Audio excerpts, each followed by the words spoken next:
bagamba nti Bobi Wine yaddusa abaana be bali mu America agamba ffe twekalakaase Luwero Muhoozi yaliyo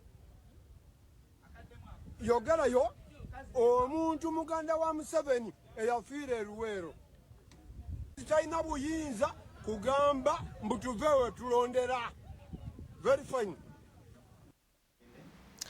Nobert Mao avuddeyo n'agamba nti bukyanga abaawo talondangako General Museveni ne ku guno omulundi agenda kulonda General Museveni bamuwadde ensonga.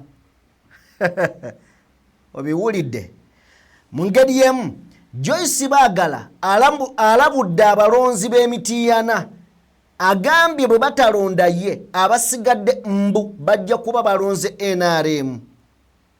So nga ate Meya Mulyanyama avuganya ku bwa MP agambye bannamakindi nti emitima gibakkakkane abo ababibungeesa mbu simanya siina mpapula Wolan mukakkane ekintu nze nkirina abagumiza tugenda beera nga tubibawa.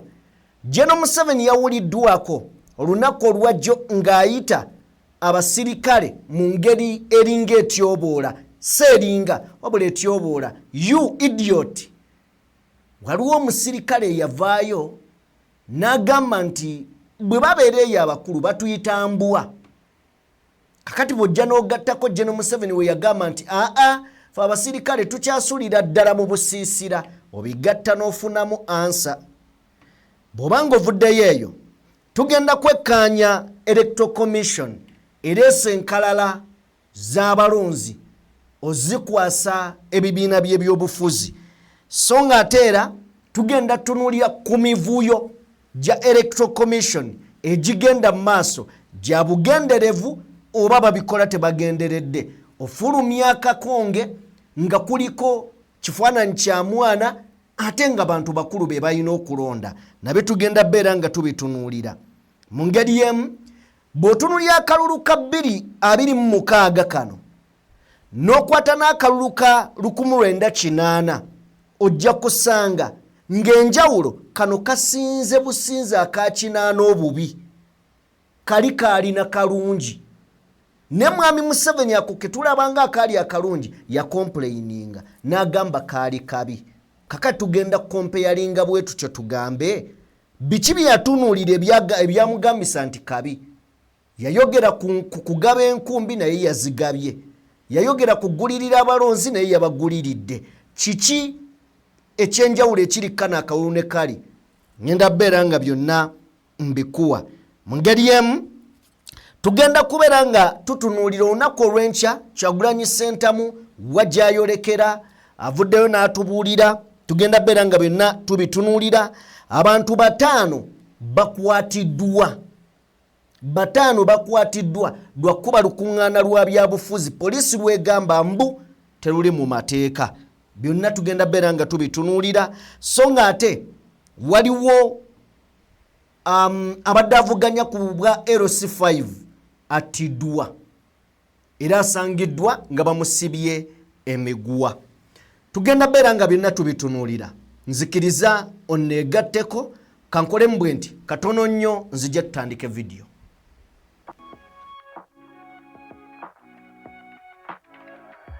DPTV Uganda, Dawn People Television. Anti batugambye mbu simayanga bendera y'eggwanga tekubwa nkuba. Kati katugitereyo ne fulaga situla omukono waggulu.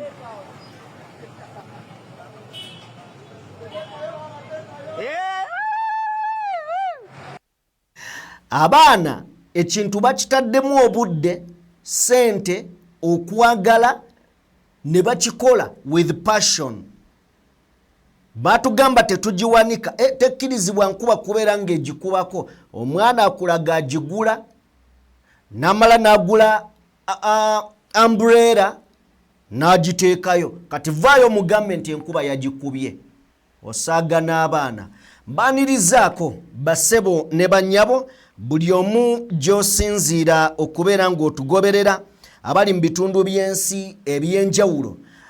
Mwebale nnyo mwebalire ddala okubeera nga mutwegasseeko. Eno ye DPTV Uganda. Njagala kusaba video jimpere like yakatwegattako webale nnyo webalire ddala genda maaso n'okubeera ng'osubscribinga ensonga etambulire ddala njagala kubeera nga twolekera ebigambo nga webize nenzikiriza nkutegeeze nti ayagala okwogerako naffe ye namba y'essimu gy'okozesa gy'olaba ku screen ye yaffe so oba olina kyoyagala otuwabula otugamba olina kyoyagala kyonna kwebuuza eyo ye namba y'essimu gy'okozesa either okukuba oba ku whatsapp okutextinga most time njagala nnyo abakozesa whatsapp si phone call mumanyi ebizibu nzikiriza tuveewo nsooke nkuyiseeko mbulango bw'abakama baffe ewali Sheikh Ashraf omusomi era omulombi wa dduwa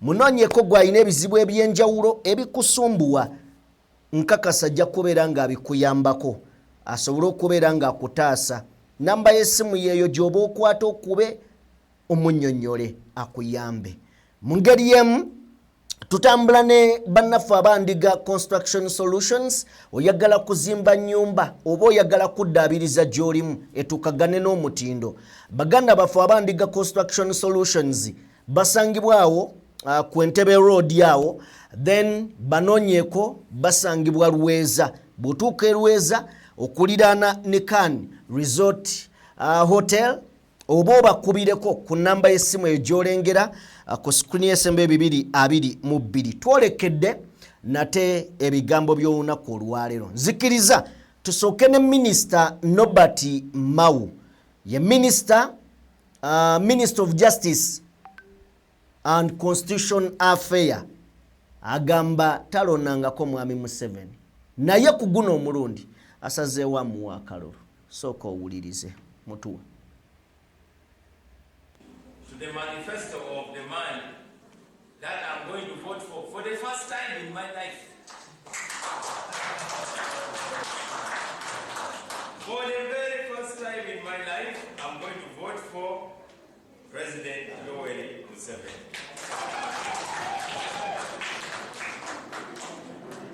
So, when you leave this meeting and you are asked, where have you been?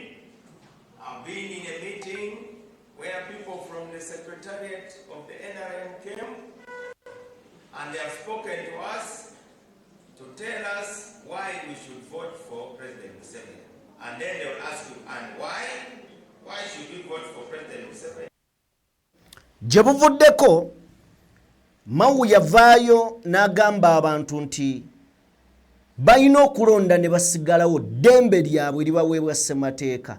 Era nali wano ne mbagamba Norbert Mao ateekeddwa okubeera ng'aliwo kye bamunyiizizza. Ate nga mabega nali nabanyumizaako nti mwami Museveni yali yalagira omukulu omu NRM yali ani? Bamunoonyezeyo ka constituency nga kake nga Norbert Mao. Oba waali nga aliwo tebagenda musimbako muntu Mao ayitewo unopposed.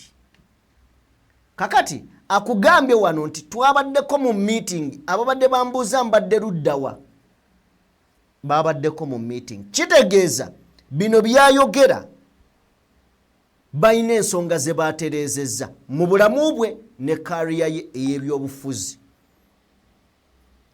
Kakati beba abasajja tukkirize opposition eyina Kyagulanyi, no doubt about that.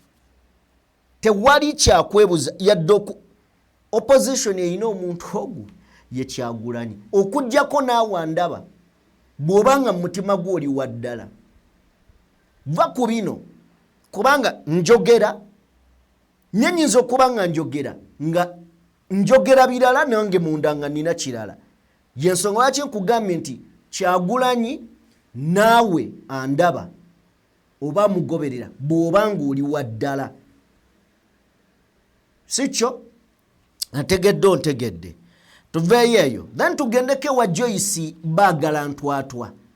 Joyce agamba nti awooninga ab'Emityana bwe batamulonda abasigadde bajja kuba balonze NRM. Ate alayira nti singa tebamulonda oyo gwe bagenda okulonda ajja kuvaayo kuba Joyce Baagala mbu talina mpapula. Sooka otuwe akatambi. Tunawangula akalulu tewali agenda tutwala mu kkooti oli ajja mulundi guno tunawangula akalulu tewali agenda tutwala mu kkooti oli ajja kutegeera nti ono yansobola. Biri ebira sijja byogera Byron byayogedde naye nga bibituufu. Bw'olonda omuntu omulala oba olonze NRM nkibabuulira ate era bw'onoomulonda tajja kubeerayo mu paalamenti kuba ebitabo akuna ekyo kye kituufu. Ebitabo ki nkyogeredde wano ndi munnamawulire ebitabo ki mubeere nga mukimanyi era y'emu ku nsonga lwaki nakomawo neesimbewo nga independent kuba nalaba nga waliwo akakodyo ak'okutuwangula naye nga nsigenda kukkiriza batuwangule nga wendi nga nayagala otuwangula namuwangula kutima muli awo olina eddagala ly'okozesa ku kifuba neliwona n'owona ekifuba lwaki ate ogenda okunonoza eddagala etakuwonyangako ng'olinawo Baagala yali awangudde ku muntu lwaki oleeta omulala atamuwangula nga kanaamusobola sigala ne Baagala amusobola ne bwagenda mu kkooti naye amusobolerayo.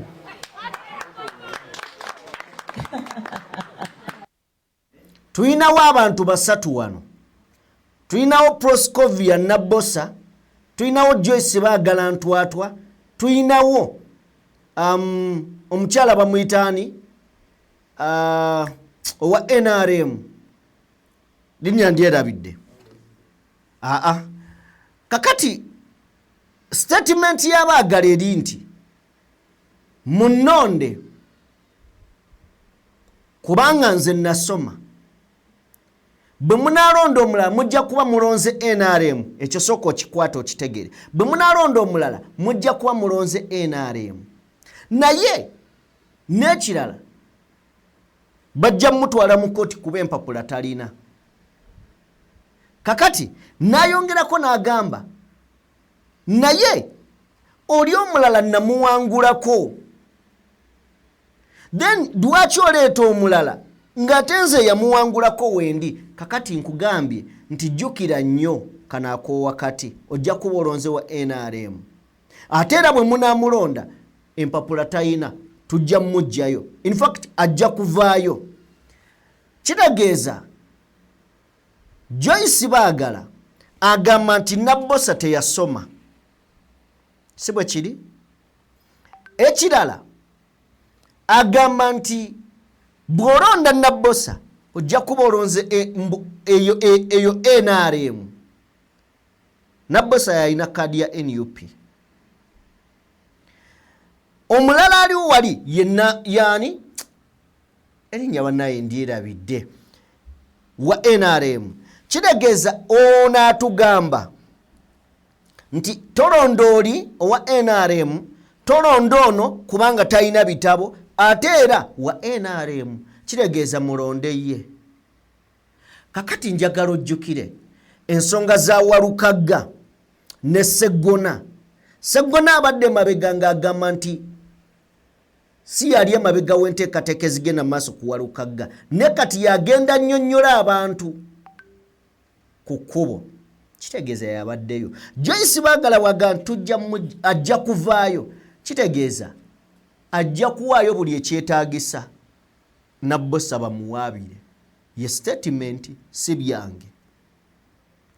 Bano abantu bo bakwegendereza. Bakwegendereza.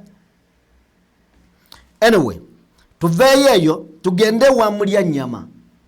Meya Mulyanyama obweraliikirivu bungi. Ogattako nti omuntu talina mpapula nenga abadde mu bukulembeze okumala emyaka nga 20. Kati n'ogattako Electoral Commission yo tekyebuuza kibuuzo. Bw'azuukukira ku ludda luno ng'oweno yamugambye oyo munzigiremu ziizino ng'amujja. Meya agambye abantu mugume. Kubanga ebibadde bibungeeta ku mutimbagano nti ne Meya Mulyanyama bamugyemu. Munkwate bulungi.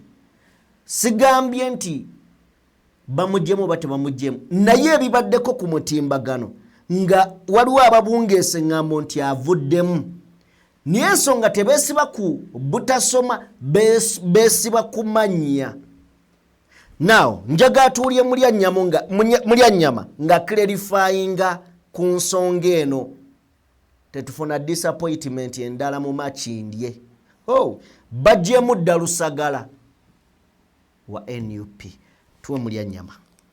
Kasa nze ndi musajja serefu mmere ebyo byonna bye boogera ku mitimbagano nze mmanyi saateekayo equivalent nateekayo 6 yeriyo era gwe munnamawulire genda Namagoma Yumeya ye nakolera P7 amanya ekasirengandaali nenyigira lubiri SS kasirengandaali mu 86 mu 7 awamba nyingira S1 natandikira mu 1W uli kumanya tekikutiisiza ati ani gwowulirayo kasirenganda alani ne kasirenganda obamanyiyo mu nsi nze kasirenganda ali bwe banakujjamu kizibu kubanga ndi ku mazima natuula S6 gye baagala mu mannya geega mu 2011 neesimbawo nga Lord Kansala Honorable Alan Sewanyana na 2011 era ge mannya geegamu muli gye sita yonna nondera ku Emirates mutaawo zone Katwettu ge mannya geegamu so kyemmanya akakiiko by'okulonda kandwisiza naye kanyambyeko ate marketing kubanga buli lunaku ensi eyogera ku nze Basude yayimba nti walikola ekintu okulumya agundi n'oyamba ng'oyambe muyambe.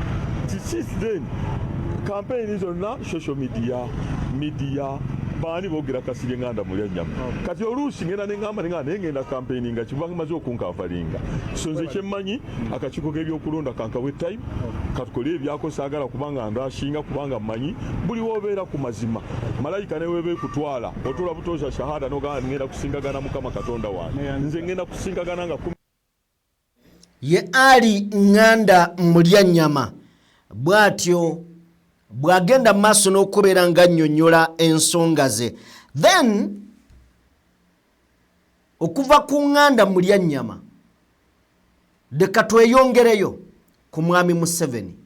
Olunaku olwajjo Mwami Museveni yavudde mu mbeera era ne feesi n'ekyuka ng'olabira ddala singa yabadde n'amaanyi yabadde agenda kutambula agenda akuba omusirikale oluyi. Jo yafunyiza ne ku mumwa. Soko tuwa akatambi ako nkubuulira ensonga. Okay, you come. Let him come, Muleke. You, leave him. Leave him, you idiots. You soldiers, get out. Come. Come.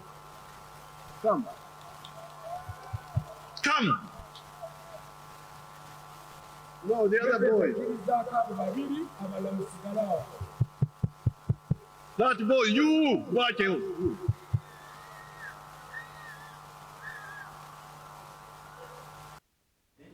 Nja kusaba ompeereyo onziriremu akatambi kano nga Mwami Museveni omutadde ku screen yenna. Njagala abantu balabe. Adai. Soko omutuwe ng'omutadde ku screen yenna.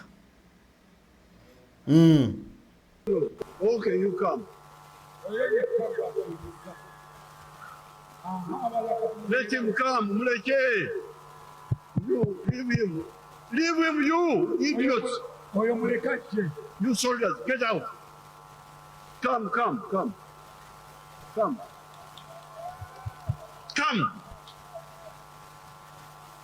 No, the other boy. That boy, you watch him.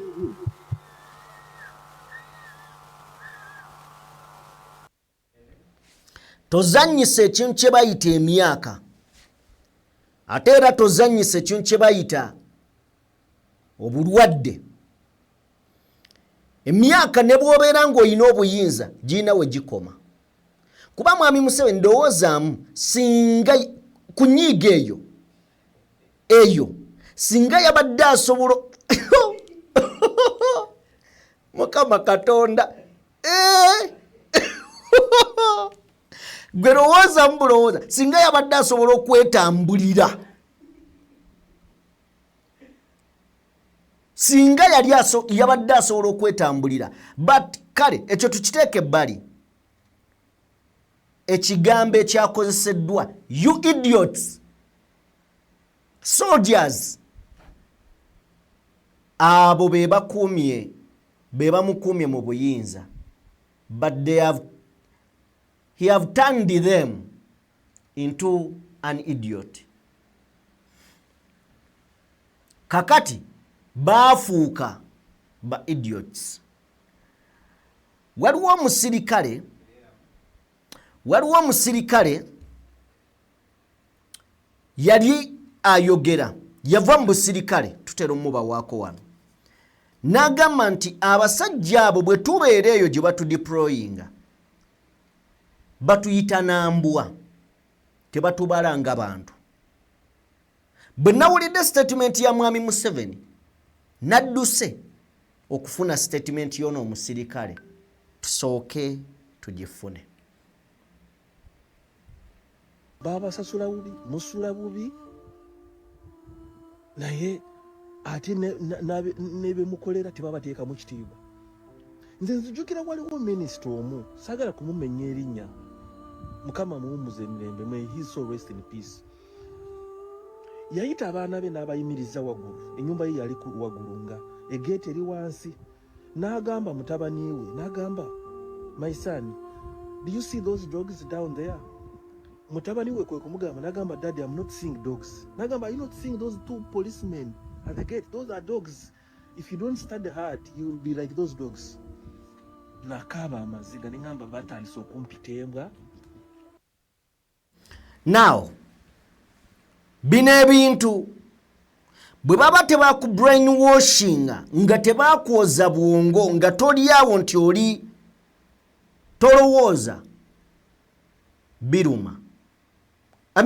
Biruma nga omuntu obwongo bwo tebabwoza nga wetegerera, biruma.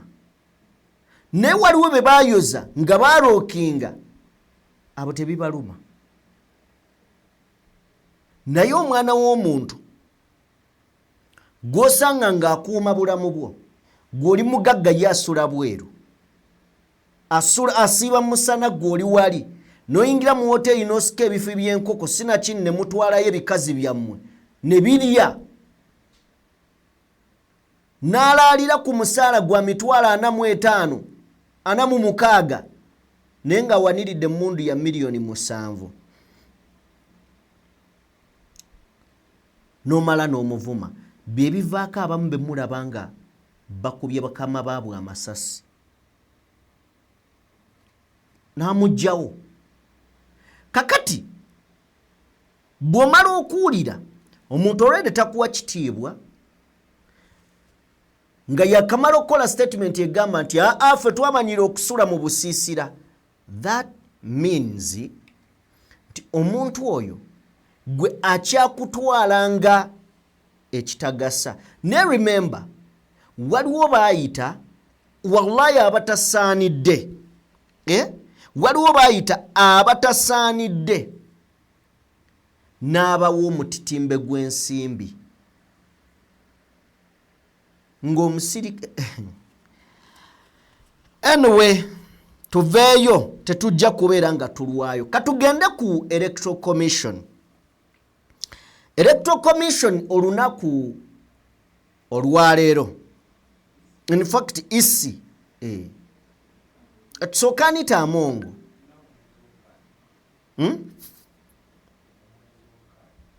okay, soka anyway nga tetunabatuuka eyo yonna, sooke tulabe akatambi kano. Kawa obudde kubanga ojja kategera, bw'okategera kagenda kunyumira. Kansooke nkakuwe mukwano gwange. Video nja kusaba jimpeere like, kwegayiridde jiwe ekigalo, kijiyambako okutuuka ku buli sekinomu ayagala okubeera nga agiraba, ate teweerabira kubeera nga osubscribinga. Sooka otuwe akatambi ako. Ne bannange, kati ffe pulezidenti waffe yatugamba tulembeke. Omuntu agenda kuddawa obusajja bwa Nuupu buno. Kati omulimu gwaffe ffe abamu emirimu gyaffe gitambulira ku internet 24/7 kwe tulya. Nuupu yeekobanye ne UCC bajjeko internet. Neddala ddala tewali muntu asobola kutuyamba ku busajja bwa Nuupu buno.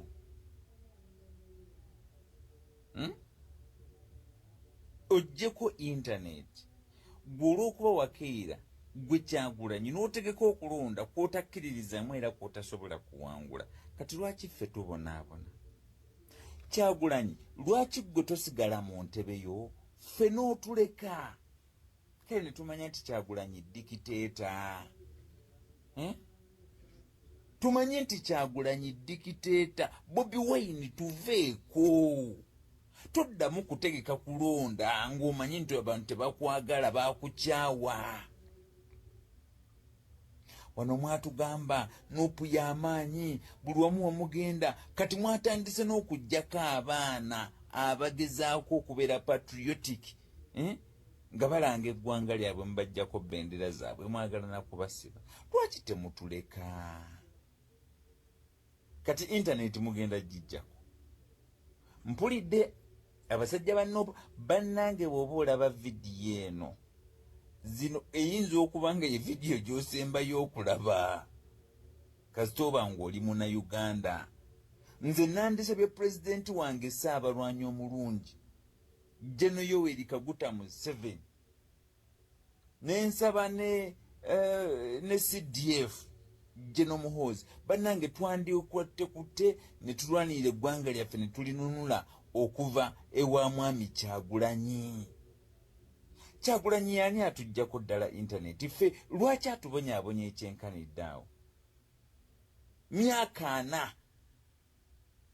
otubonyaabonya, otufuukidde kye baawalula. Katuggyeko ne internet mutwagaza ki?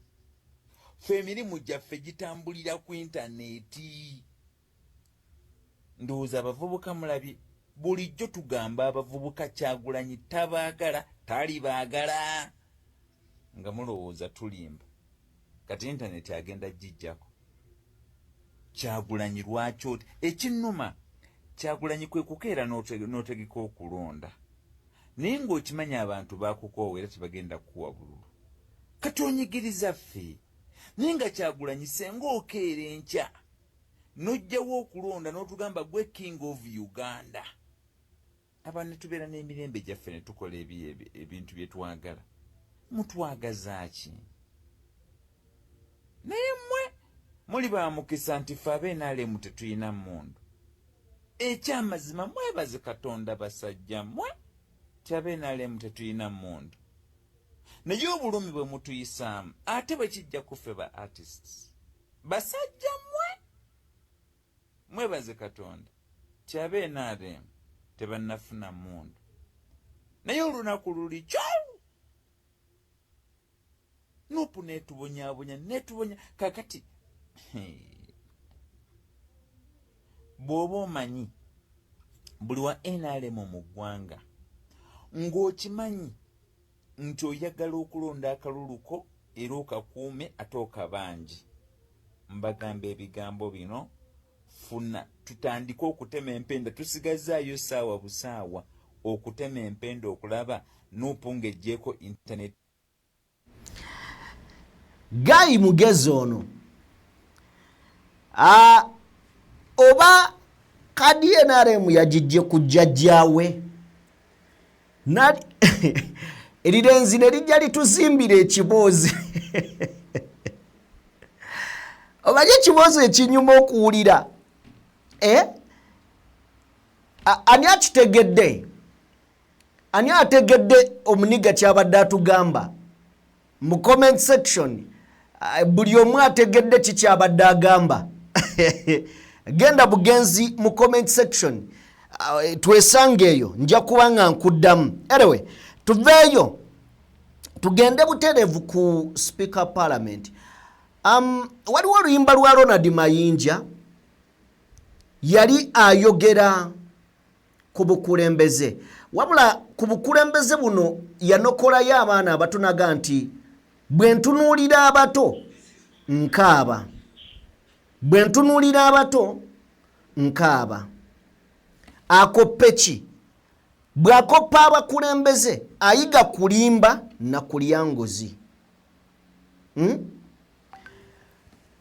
Ekyo novaayo nojja n'otunuulira abakulembeze be tulina.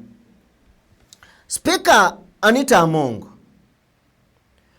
omwaka gwa 2024 ne 2025 abadde musaale ddala nnyo ku bakulembeze mu Uganda abalangibwa okulya enguzi n'okunakuna n'okukunakuna n'okubeera nga ajabaata ayonoona asaasaanya ensimbi y'omuwa omusolo kuba teri agenda mubanja accountability.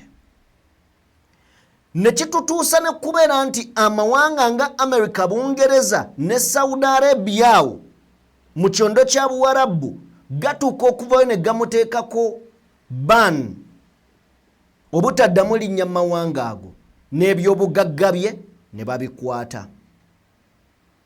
Naye bw'owuliriza entambula ze Mwami Museveni ali mu bitundu bya Buganda ne NRM eyinamu omuntu amyuka Museveni mu Buganda, naye olabanga buli wamu Anita Among yayogera kubanga amyuka Mwami Museveni mu Buganda yali Kiwanda oyo ayimiridde awo ne bamuggyako ne bawa Kyeyune Aruna Kasolo. Neddiro wali olabye Kasolo ng'ayimiridde awo annyonnyola Mwami Museveni ensonga za Buganda oba ezo mu bitundu bya Buganda. Kitegeeza Buganda tegenda kukiikirirwa. Naye ye Anita Among lwaki bamuleeta? Ngenda kubulya lwaki bamutambuza mu bitundu bya Buganda. Katusooke tuwulire obulimba okuwaayiriza bw'abadde ennakawe wa Joel Ssenyonyi byataddeyo. Soko mutuwe. Thank you for the support you've given us as Parliament of Uganda. Twagala okwebaza ffe support obuwangu amaanyi g'otuwadde nga Parliament ya Uganda. The money that you give us, people travel everywhere around the whole country, around the whole world. Babaka Parliament batambula ne balambula ne balaba ensi yonna. And that money that you give Parliament, n'ensimbi ezo z'otuwanga Parliament, the money that you give Parliament also goes to leader of opposition. Era ensimbi ezo z'otuwa n'akulira oludda oluvuganya mu Parliament Joel Ssenyonyi naye azifunako. The same money that goes to the Deputy Speaker's office is the same amount that goes to the leader of opposition, who is a member of Parliament of this area. Sente zezimu Oweekitiibwa Thomas Tayebwa azaafuna nga Deputy Speaker, era sente zezimu ne leader of opposition Mwami Joel Ssenyonyi zaafuna. But at the end of the day, they say they do not get money. But you do give us money, and they use that money. Ne bajja eno ne bakolokota ne bagamba tobawa wadde 10 naye sante twagala okukakasa Joel Ssenyonyi tuzimuwa. And that is the same money they move from here to America to everywhere to go and abuse the president. Weewuunya sente z'obawa mukama wange president ng'oyita mu Parliament ate ze bakozesa ogenda okusekeeterera eggwanga lyaffe mu mawanga ag'enjawulo. And I want to tell you, those people eat money and come and deceive you. Njagala bakakasamu abantu b'ennakawa, abantu abo bakufu balidde sente nnyingi naye oluveeyo nga bajja eno ng'ate bavuma gavumenti yaffe. Ate nga bo batambula butambuzi. They eat the money. Balya sente. They use the money to abuse us. Ate bazikozesa okutuvuma n'okutujoola. And they are very rich, you see them like that, on government money. Ate ebyo n'abikola nga basinziira ku nsimbi zo gavumenti beziwa. Ayagala okubasaba. Support NRM candidates. Muwagire NRM. Who can be able to say the truth? Abasobola okwogera amazima. Who will not be stand and start abusing our old man? Abatagenda kusinziira ku sente ezo ate okuvuma. Webale nnyo ye Anita Among. Naye njagala tubeeko kye tutegeera. Omuntu omutuufu okwogera mu bitundu bya Buganda at least yandibadde Kiwanda Ssuubi. Kubanga yabadde akiikirira NRM mu Buganda amanyi ensonga eziruma Buganda n'ebitundu bya Buganda yandiganye buganyi kuzoogera nenga waawano okutte Speaker Anita Among omulese tali mu kwogera ku bizibu biruma bantu ba mu Buganda ali mu kulumba bakulembeze bwe mbadde mbawa akatambi ako mbagambye nti kankomewo mbabuulire ensonga ekisooka Speaker yatwala Parliament ababaka bonna yabakulira dwaki bakwata Speaker bamuleete atambule eno yonna ne mu Buganda kubanga bamanyi yasobola okusiiga akasooba obusa ababaka we nti baleese Speaker alwana entalo bwe yabadde mukono yalumbye Honorable Nambooze nenga ne byaboogerako bya bulimba oba bya butali butegeevu yagambye Nambooze nti ye Speaker yeebaza Mwami Museveni okwata ssente n'aziwa Nambooze bamujjanjabe obwo bulimba. Mwami Museveni si yawa ababaka ssente kubanga Mwami Museveni naye mukozi. Gavumenti ya Uganda emusasula omusaala kyova olaba akugamba nti nze omusaala nfuna $3.5 mukozi nga Anita Among si Museveni yasasulira ababaka oba omubaka singa abafunye obuzibu. Museveni si yasasula abasirikale. Gavumenti yesasula nga sente ziva muffe. Gavumenti yani we the people, we the government. Ife abantu fe government fe bebajjamu omusolo ogusasula Museveni n'ayambala, General Muhoozi n'ayambala, Anita Among n'ayambala, ababaka ne basasulwa tusobola okufuna services. Kati oyo ayimirira asiiga ababaka akasa. Nambooze Museveni yakuwa sente bwe yatuuse eri ewanku nnyingi muwada n'abagamba nti aba opposition be bavunaanyizibwa ku kasasiro eyabumbulukuka. How? KCC kyali kitongole nga KCC ne bakiwa cabinet ekitwala ne bakifuula na KCCA, Kampala Capital City Authority, ne bagiwa n'obuyinza authority. Obanje kitegeeza okuba nga bakuwadde leeta eyo authority.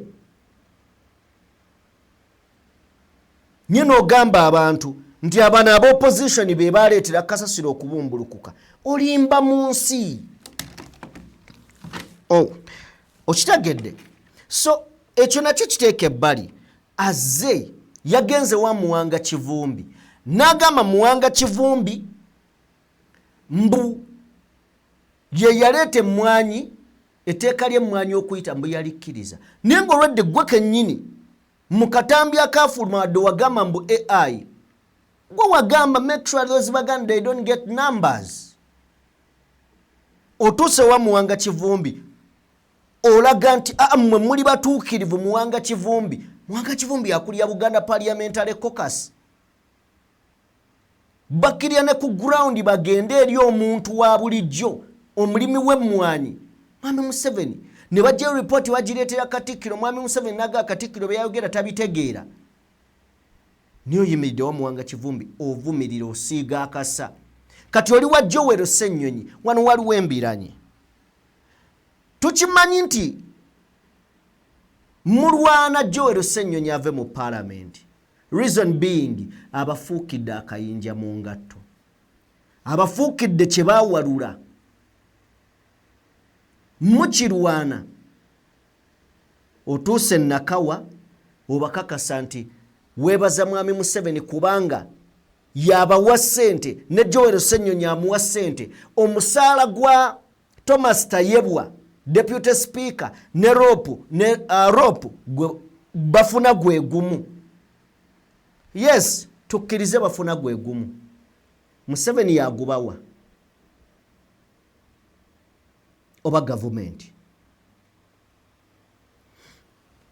kati bino byonna tutuuseewo tutya kwe kwerabira nti sipiika taba mukozi wa kibiina kya byabufuzi abamuweereza wa ggwanga ku lukiiko buli omu waagenda okubeera nga ateeka ebirowoozo ebitwala eggwanga so si NRM. Sipiika kasita ofuuka kaada wa NRM ebyo bye bituukawo. Njagala otuwe katambi ako. Anita Annette Among. Parliament is not a branch of the ruling party. It is not a shield for the government. It is the voice of the people. Your job is not to defend NRM.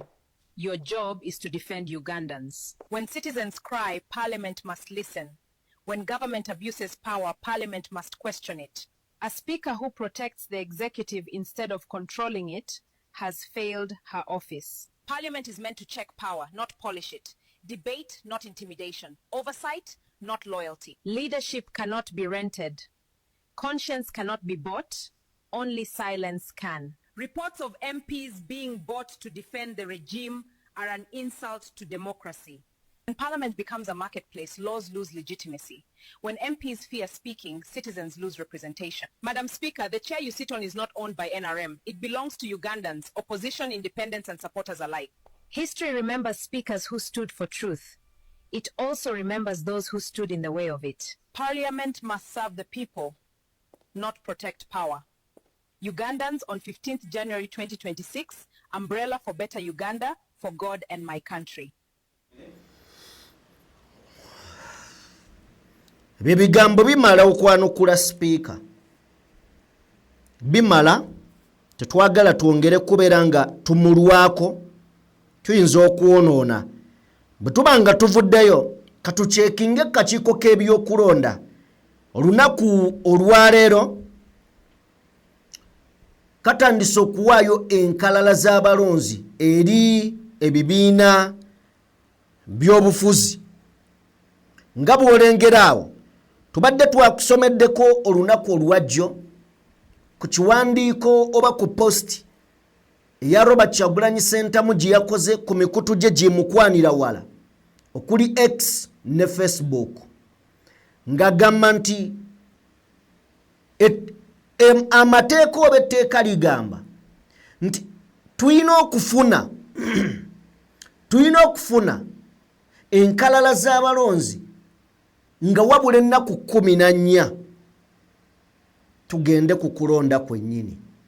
Wabula olunaku olwajjo we yawandiikidde wabadde wabula ennaku 9 bazifunye leero nga bula ennaku 8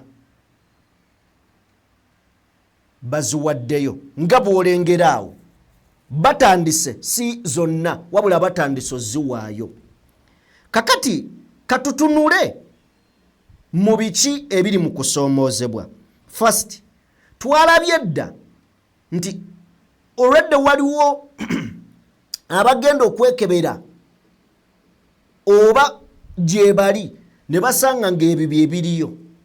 Wuuyo Alan X nojja n'ofuna omulala awo nga ye wuuyo buli kimu ng'okiraba kifu. Ojja tuwa omulala wuuyo era Alan X kakonge okitegeera buubwo zino ensobi tetugenda kuziraba nga tugenza okulonda. Amazima gali ntugenda kuziraba. Bwe tunazeewa tugenda kukola tutya?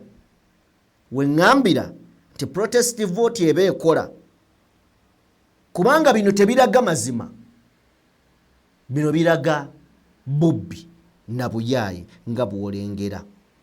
Then kiki ekiri mu kola ojja tuwa ku kifaananyi bino byonna ojja kwebuuza nti Electoral Commission ebiraba? Yes, ebiraba. Ani abikola? Yo yebikola. Then nojja ku kifaananyi, mpa ekifaananyi awo. Mpa ekyamongo waliwo ekifaananyi ekibaddeko awo. That one. Abo boolengera bonna bali unopposed. Wabula mu kafaananyi koolengera waggulu kakulaga nti waliwo azze ne bbaasa wali mu kujja ne baasa n'asikamu ku nsimbi wano bawanyisiganya emikono eno ne bakwata ensimbi ekitegeeza Electoral Commission waliyo gula ebifo gwalina ssente jangu tukuwe ekifo tuwe ssente akantu ako kikategeeza then tugenda beera nga tugenda kalala nako tukekanye ekibuuzo kiri kyembuuza nti Electoral Commission bino ebimanyi yes ebimanyi naye lwaki kati obuzibu buli awo ku money exchange ayina ssente naddala ng'ova mu ruling government oba ruling party kakati ekifaananyi ekirala bino bwe bifaanana ne tujja ono yenna violence ali mu kalulu yenna nga bw'omulaba wali mu kalulu naye Electoral Commission nsirifu teryanyega dwaki babikola nga tebibakwatako babikola kibiina kiri mu buyinza nti nedda bakikola kibiina ki NUP yetuzoganya tetulaba n'amatu gano mazibe Electoral Commission dwaki ziri ssente zetulabye tuwe ekirala nojja n'otunuulira kino abantu ne babakuba bwe tuba mu kalulu ak'amazima bino byokka byokka bimala okusazaamu akalulu nga bw'obiraba okutyoboola eddembe ly'obuntu ebiri mu kalulu kano nga byabaka matanyega tabiraba ndowooza ewuwe teriyo masannyalaze oba TV yaggwako twongere ekifaananyi ekirala ne tujja wano kati bino byonna byenkulaze va ku biri eby'obukonge na biki naye okuba abantu okutulugunya na biki n'akakiiko k'eddembe ly'obuntu tekabyogerako poliisi tebyogerako Electoral Commission yasirika dwaki ssente baani abalina ssente ye ruling party baagala ki kusigala mu buyinza kyekireeta kino kitegeeza tetugenda kulaba mazima na bwenkanya mu kalulu ka 2026 tewali mazima na bwenkanya mu kalulu tuli fenna awo nawo katugigalewo chapter nenga tetunava ku kye bayita Electoral Commission akalulu kano kakufaananira kaliwa nze kanfaananira ak'ekinaana mu kinaana buli mwami Museveni kye yayogera mukana akikubisizaamu emirundi 4 akuwa ekyokulabirako tuwe ku bbaluwa ya mwami Museveni yes tugenda kufuna in fact oba tusooke tufuna omwami ono then tujje nkuwe nkusaba kwatirira ogenda kulaba mutuwe gyokoze ate nga yamazima lino sikubana lya byabufuzi nze ndi musomesa wa byabufuzi kintu akimanyi bulungi statement gye njagala osooka okukubuulira ebigambo nga bwe byogedde Obote bwe yabyogera opposition yeriko ekikyamu naye tukigenderedde lwakuba embeera gy'olimu n'Obote gye yalimu mugenda mu kulonda akizudde talina support ebintu byonna Obote bye yakola Museveni abikubisizaamu emirundi fa abasoma soko mpulirize njagala mpulirize bulungi n'Obote teyesimbawo nga muntu katonziza mabega naye afuka president ye teyesimbawo kati njogera ku system nkugambye nti Museveni alabisiza Obote nga malayika bw'olaba ebintu Obote bye yakola mu kinaana n'olanda Museveni byakola kati akubisizaamu emirundi naye mbadde nsomesa abantu bulijjo nga mbagamba nti omusomesa wa Museveni mu byobufuzi bamuyita Milton Obote Apollo ye musomesa we wa Museveni yali wa UPC youth winger ebintu byonna byakola kati kanko ekyo kulabirako road block nga mugenda okunominatinga Obote yazikozesanga n'akwata bakandidate abamu obudde ne buyita wabirabe bukedea n'ogenda okutuuka okunominatinga ng'amanya ago tegaliimu mu register obirabyeko ne mumala okunominatinga ne baba denominatinga sikye tuliko violence ne mukuba emiggo mu campaign tokiraba kati ani yasomesa munne ono student woli kati nkutwale Makindi bannayuganda njagala bategeere bulungi nnyo ensonga has nothing to do with nomination or denomination. It is politics. Byabufuzi. Purely. Lwaki olika byabufuzi? Kunyonyola. Nawe yiga. Ekisooka. Olwaleero bwe tudda mu kisenge. Fenna ne wabera mwana muto. Buli muntu akimanyi nti Makindi division wa NRM ne bw'omusimba n'ekidumula tasobola kuyita. Lwaki? Anti kubuulira kati mu opinion ya. Support ya National Unity Platform eri Makindi. N'owa NRM akimanyi tasobola kuyita. Asobola kuyita nga jemu abantu 11 abamwesimbyeko nasigala unopposed. That's the only way. The only way NRM jesobola okuwangula Makindi nga jemu abantu 11 nerangirira wa NRM nti ali unopposed. Oka weyinza okuwangula. Oka. Yes. Makindi eringa bolaba New York mu Democratic Party mu America. Ne bwolota wa Republican tasobola jiwangula. Kiri settled. Makindi wa NRM tasobola kuwangula kiri settled. Kanso yagala okakasa eggwanga nti ensonga y'amanya ng'akakiiko bwe kaatugambye. Nendo kunnyonnyola otegere bulungi. Mu bufunze tugere wamamiki. Ne bwe tunaayogera kino kyokka. Ekisooka. Electoral Commission egezaako tugamba nti National Unity Platform terina abantu abiri ku seconding candidate waayo mu Muluka.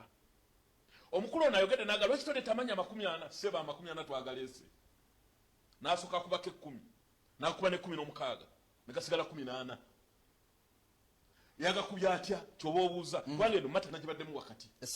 Ekisooka nomination papers zaffe ze twateekamu nga National Unity Platform abakama yagala nti nze ezo size nina. Nze nina ndala era ngenda kusala okusinziira ku ze nina. Ye zaayina yazidde. Feze tulina ziriko ne stamp ya Electoral Commission. Ze twatwala mu Electoral Commission is verifying. Yagambye ezo sizimanyi. Eze nina ndala naye ngenda kusalawo nga nsinziira ku ze nasiku zammwe. Olaba muzanyo gwe mutuzannya kintu jago tunga ebintu bino obyetegereze kuba kugeza kanso mwami kintu si Electoral Commission omusonga anandi feneza Electoral Commission wano kyenjogera ko agimenyezza n'agamba obudde buno etwala bulungi mundekere soko mundekero ekyokola akimanyi yalonda chairman wa Electoral Commission ani amulonda President Museveni kakati oyogera ki ndakozesa constitution ekyokubiri njaga otegere bulungi byabakama yagambye nti documents ze tulina wano eza Lusagala tezifaanagana n'ezo Lusagala zaalina ffe tulina ndala naye alina ndala. Kale ebyo byebimu ku ebyo byenjagadde okuba nga nkulaga nenzikiriza era nkwongereyokko katugende ku bbaluwa ya mwami Museveni nga bw'ogirengera ku screen yo. Bw'obanga okkiridde ku bbaluwa nga ogyekkaanya bulungi ojja kulaba nga mwami Museveni ayina w'ayogerera ng'ayogera ku voter bribery n'emmere enkumbi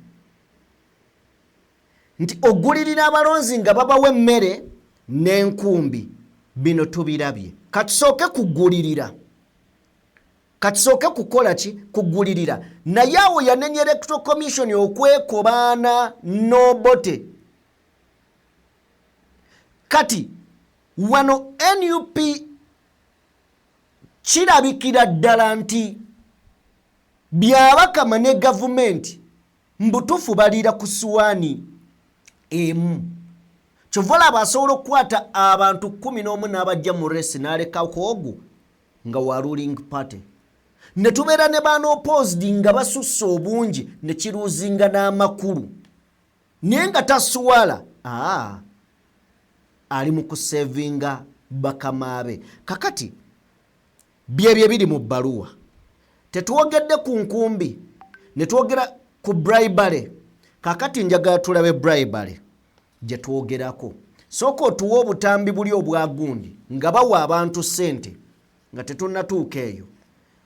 Waliwo abantu nga babawa 2,000 kulonda mwami Museveni tuwe ku ddoboozi ly'ako akatambi.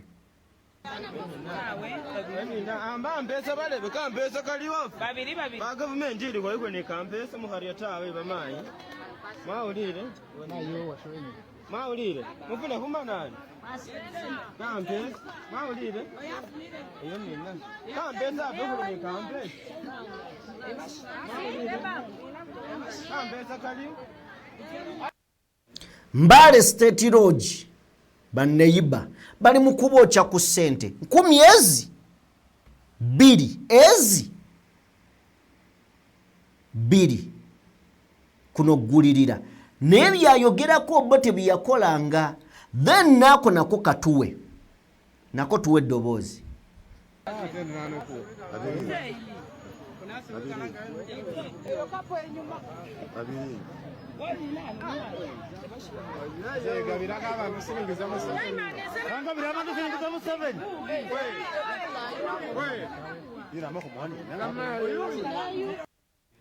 Akalulu kawe Muzeeyi Museveni ku 10,2 kakati. To make matter worth, mwami Museveni akopera ddala Milton Obote nejjukira yatugamba nti Obote bamugamba va mizannyo egyo Obote ne yeefuula omugezi. Kakati mwami Museveni ayitira ddala mu foot steps ez'Obote. Nkulaze ssente bwe zigabibwa, emmere twagiraba nga bagiwa abantu, tuzze tulaba byonna ebigenda mu maaso. Kati akasembayo kwe kugaba enkumbi. Ne mwami Museveni agabye enkumbi. Bino biri Lwengo. Bagabye enkumbi 6,800. 6,800. Juzi twalabe Thomas Tayebwa ng'agenza okusinkana abavubuka ab'emubende n'abawa 15,000 buli muntu. Era n'agamba President yantumye. Kakati bano babaleetedde enkumbi. Si ekiwadde mu kiwandiiko kikiyakola mu 8 mutuwe.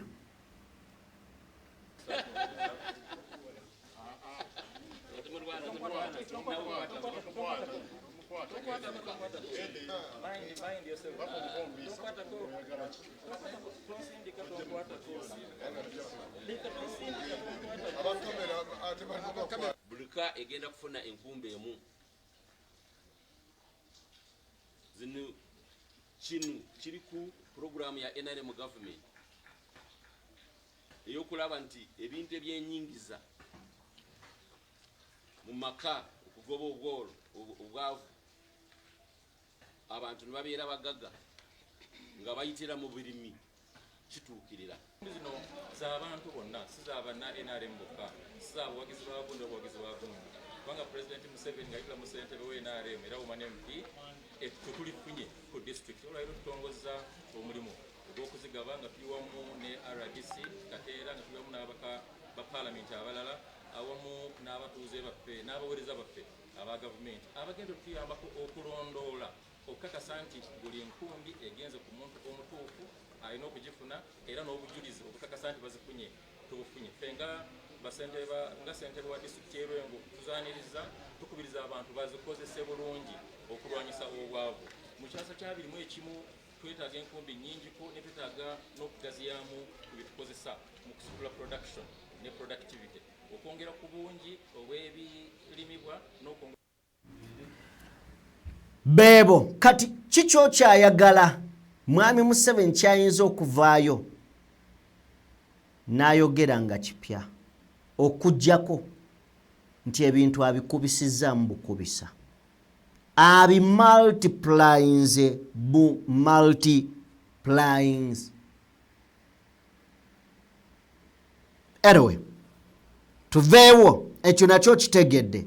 Tetuleka nsonga mu bbanga tujja ne tukuŋŋaanyiza buli kimu ne tukikuwa. Oba oliawo eyinza okubeera nga yenjawulo gye tulina. Njagala kutwala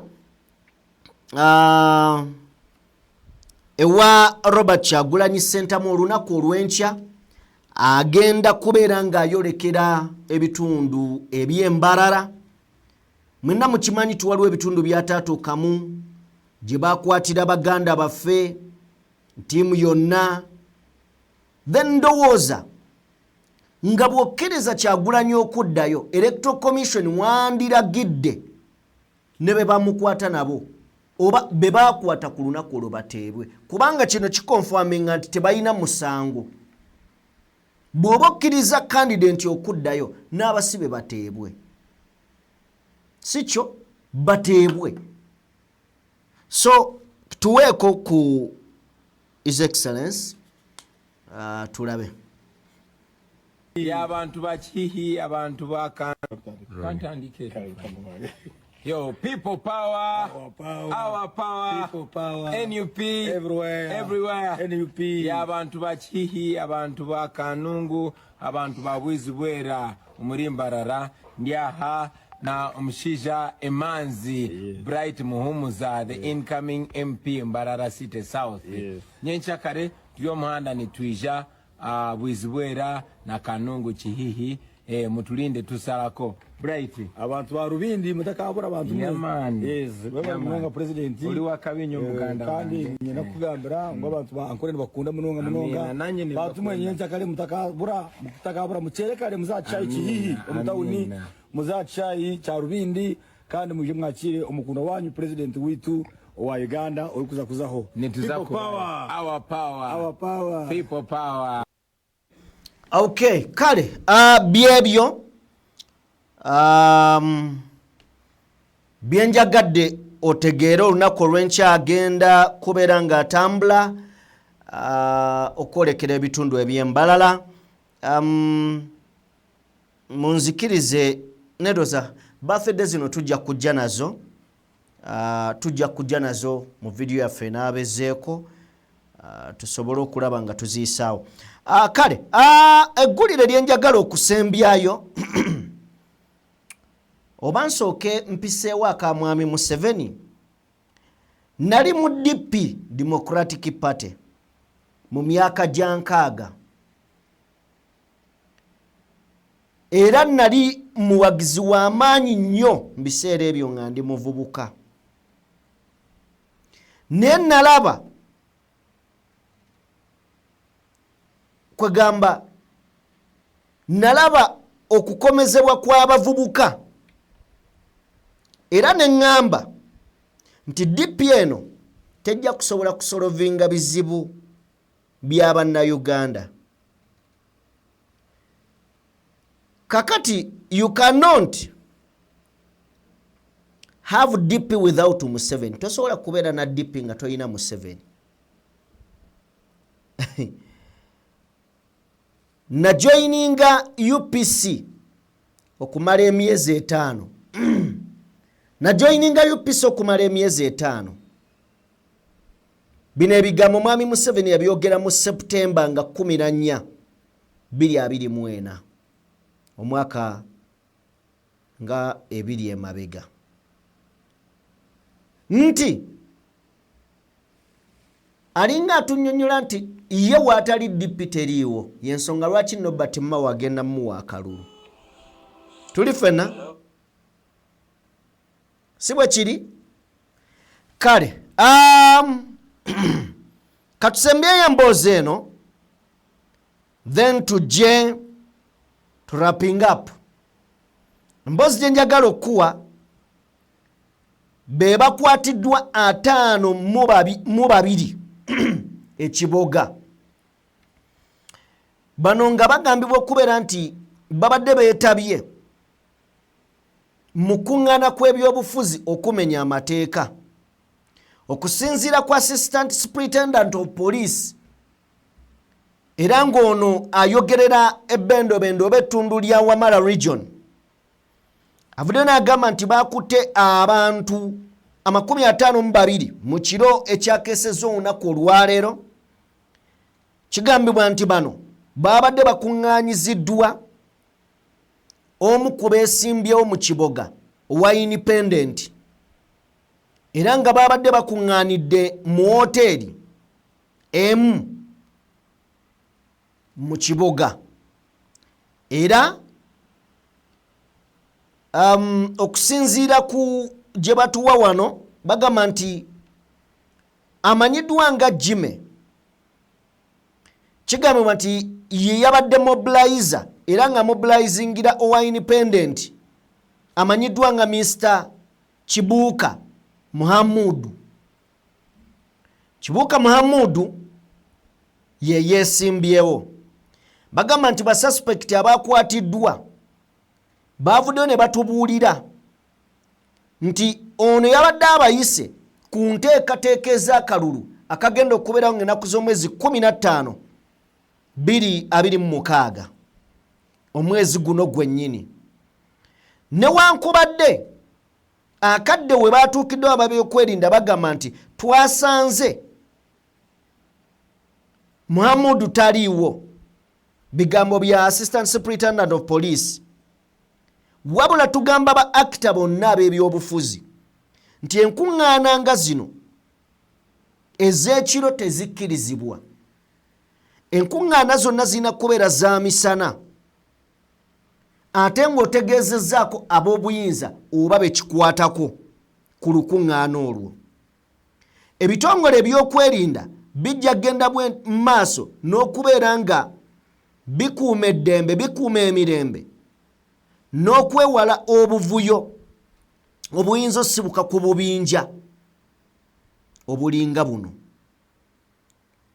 Era ne bagamba nti mwenna bannayuganda mulabuddwa.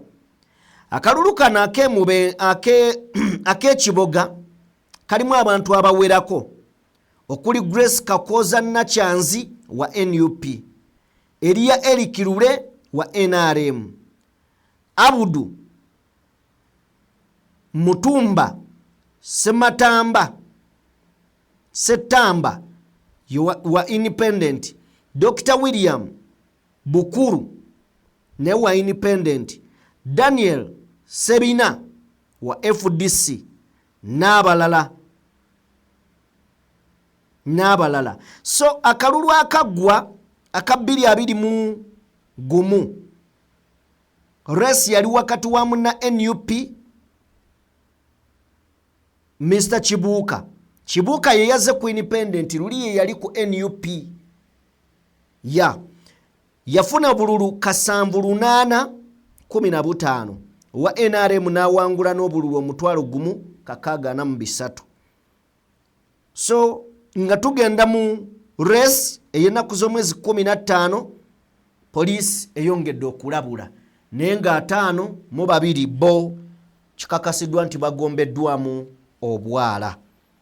Mu ngeri emu waliwo era amawulire agatawoomya Nakabululu okuva mu district ey'Erukunjiri. District eno ey'Erukunjiri waliwo omwami asangiddwa ng'attiddwa. Ekifaananyi jja kigira nga bw'okijjako, asangiddwa nga attiddwa. Rukunjiri police eri mugenda maaso n'okubeera nga enoonyereza ku njegwe eyaguddewo mu Angaro tulina Omugisha owa Independent Rukunjiri District LC5 chairperson ono nabadde yeesimbyewo, wabula amawulire galaga nti ono yawambiddwa era n'asibibwa akandooya nga bw'omulabye ku screen awe bamukulazeeko ne bamukuba mizibu egigambibwa okubeera mbu gyamusse. So bali mugenda maaso n'okubeera nga banoonyereza kye nabaani ababadde mabega w'enteekateeka eno okuggyawo omwami oyo gw'olengera. Tetugenda sukkako wano. Enteekateeka ya Mr. President eya okuba amasimu eri mu maaso n'okubeera nga egenda mu maaso akadde kano amasimu go gali mu kkubibwa, n'amawulire amalala gentandise okubeera nga nfunaafuna, simanyi butuufu bwago na bukakafu, naye ndabyeko abagamba Honorable Joel Ssenyonyi Jju asofa tetunnaba kubeera nga tukakasa, but tujja kujja nabyo. Tusabe Katonda ensonga etambulire ddala nga bw'erina okutambula, ebintu bireme kubeera bireme kutiisa kanga kutiisa kanga, kukanga kanga, kyonna kye kiri. Tetujja sukkako wano, tugenda kukomawo bukomi n'emboozi endala. Semaboozi, mubeere bulungi, mweraba.